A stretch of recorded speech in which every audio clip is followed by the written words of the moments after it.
Hello there, this is Sim Racing Jason and welcome to a new video. Today we are going to jump into the new BTCC content that was part of the Q3 content drop for rFactor 2 by Studio 397. We're going to go for a quick 10 lap race around the wonderful Donington Park Circuit, and I'm going to tell you why I think this Ford Focus really could be the best touring car yet in sim racing.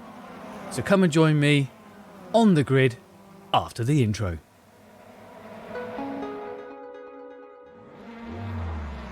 Hello there my tin top fans, and welcome to a sunny afternoon here at Donington.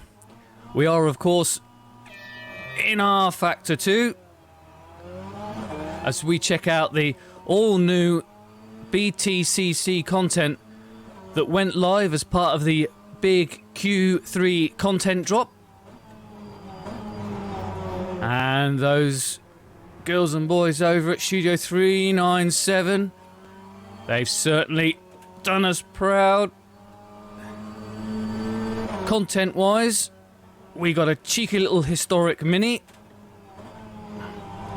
Ooh, test steady first lap. And for free, we've got an amazing little Caterham. They are always fantastic cars to throw around with their insane power to weight ratio. Now, I will be doing a separate video on that, but because of the sort of open cockpit nature of it, I'm going to do it in VR. So, subscribe if you're interested in seeing that. But for this video, we are going to be concentrating on some new BTCC content in the form of, and it's just coming up now, pulling alongside it, the Hyundai N30i in its fabulous Ginster's pasties livery. Now, I was excited about that because I'm a bit of a Tom Ingram fan. I do like the way that he uses all the track and then some, and his car setup always means the car's moving around and it's just fantastic to watch. So that was what I was all set. Buy it, race it, review it. And then, right at the last minute, those cheeky girls and boys at Studio 397 said, oh, by the way, there's a Ford Ford Focus ST coming as well. Boof, just like that. And I decided that I would take the place of a rather young Jake Hill, an up-and-coming touring car star of the future, no doubt, and check out his Ford Focus. And side by side, the back's gone light. So here we are, young Jake versus a not quite so young Tom Ingram here around Donington. Now Donington, this is a cheeky nudge. Ooh. Oh, the AI are having a good old battle. I've got them set at 100% with 50% aggression. I really wanted to get... I wanted to get a little bit beaten up. So I wanted to make sure that they were going to push on. And that's exactly what I'm getting. Anyway, the track. This was part of the Q2 content drop. And it's a laser scan version of Donington, and we're running the national layout as you would expect for British touring cars. And it's a laser scan, so it is absolutely spot on, and you really do feel all the undulations, all the ripples,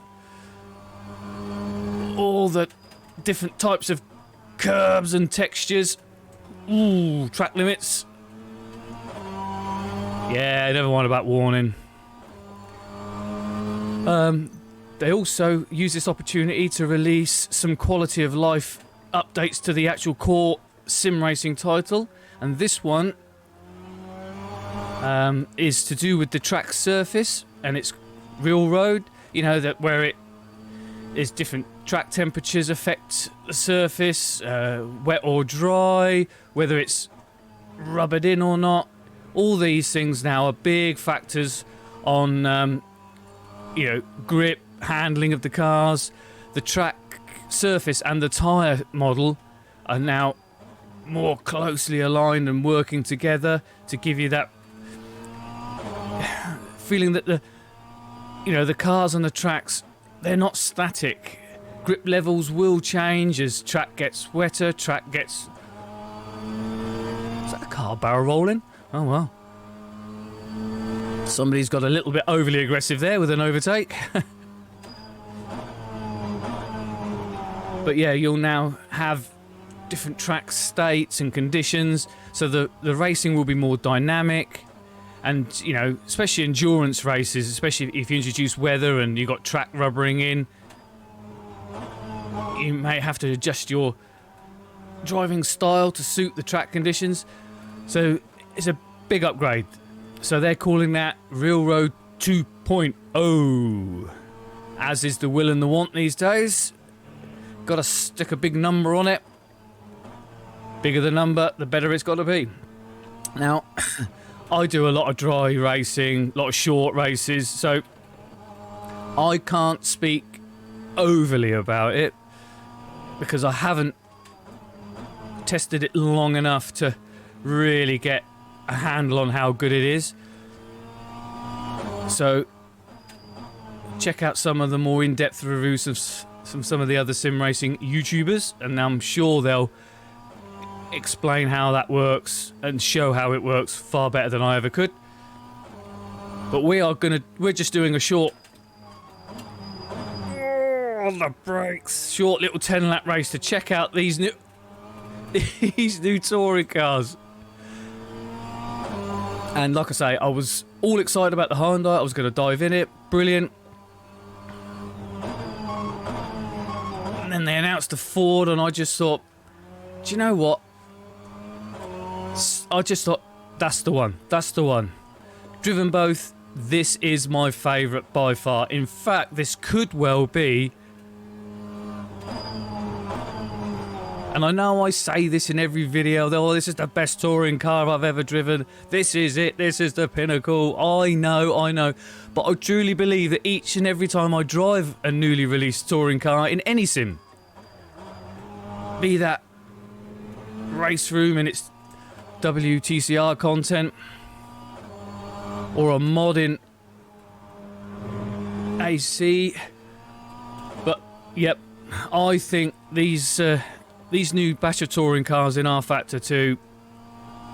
So I'll tell you how good this Ford Focus is, yeah. It's enough for me to really want to learn and find out more about the menu system, which is what I got a bit down about, setting up the races, the menus and all that, you know, in a previous video when I made about the Toyota Corolla, which came in Q2. But you know what? These new cars are so good that I took the time and I've learnt the sim a lot better now, and I can honestly say I can navigate around it a lot quicker, a lot better now. I can get racing a lot quicker and a lot easier. So I'm kind of coming down off of the driving's great but the UI's not, to the driving is so good that it's made me want to learn the UI, and it's not as bad as I perhaps initially thought.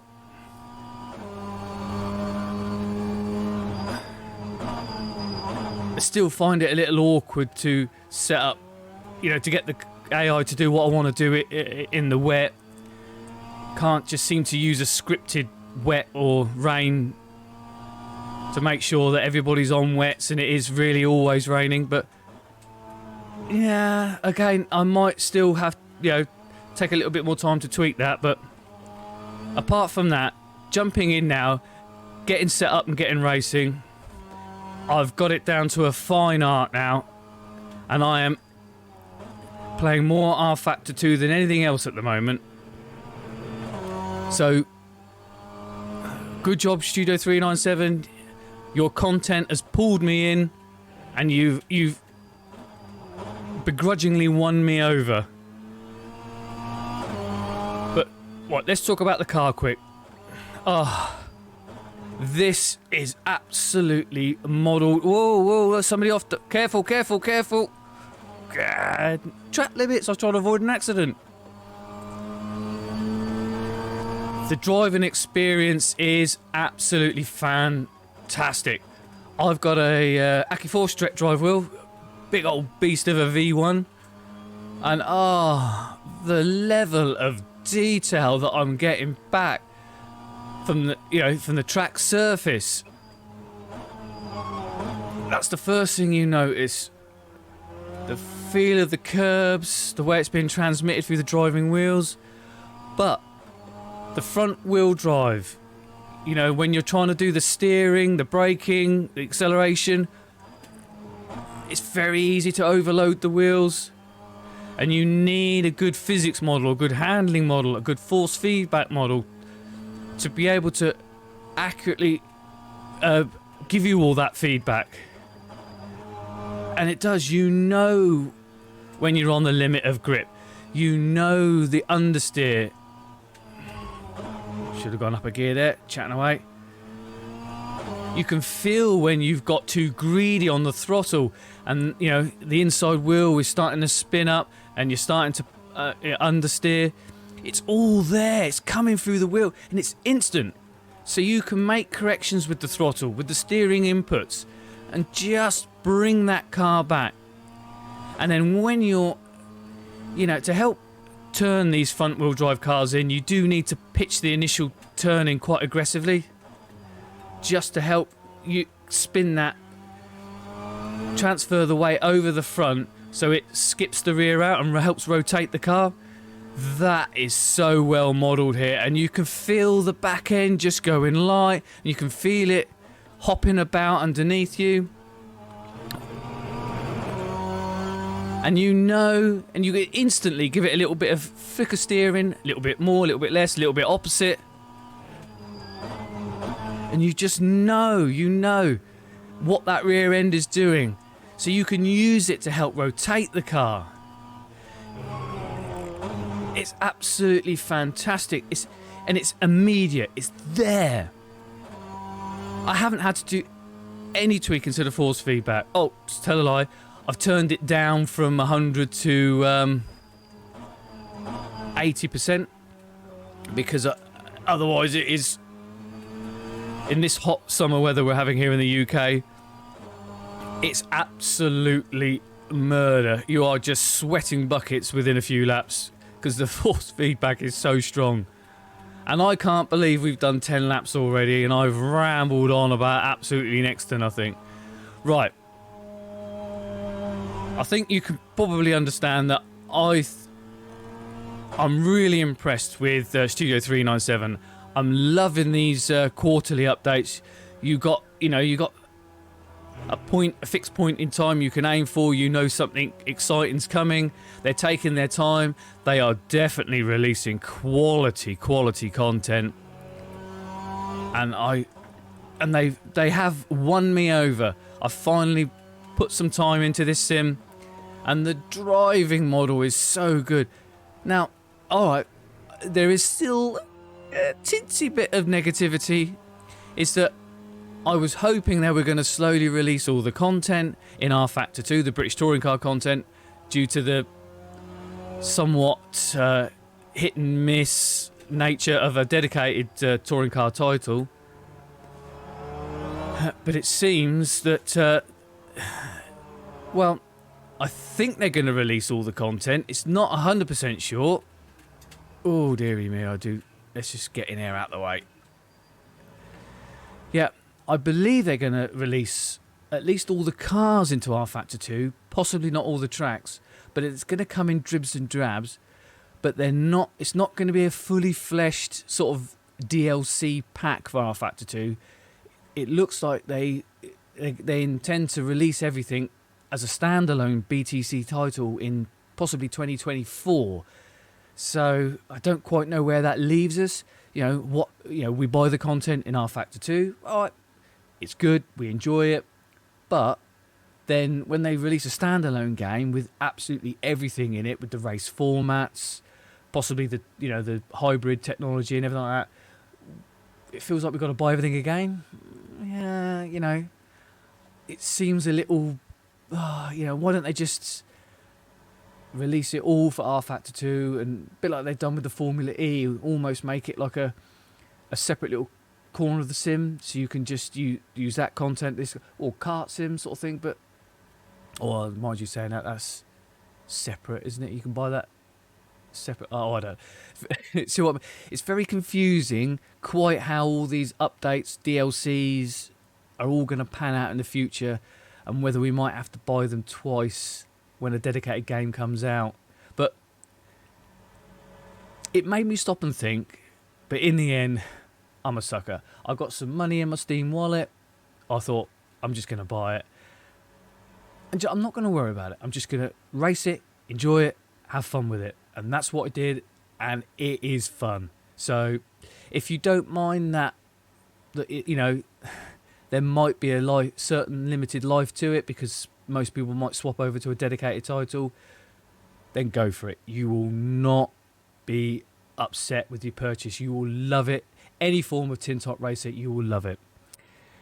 Right, well, I think I've rambled on long enough. I'm going to leave it at that. There's going to be a couple of videos coming up shortly.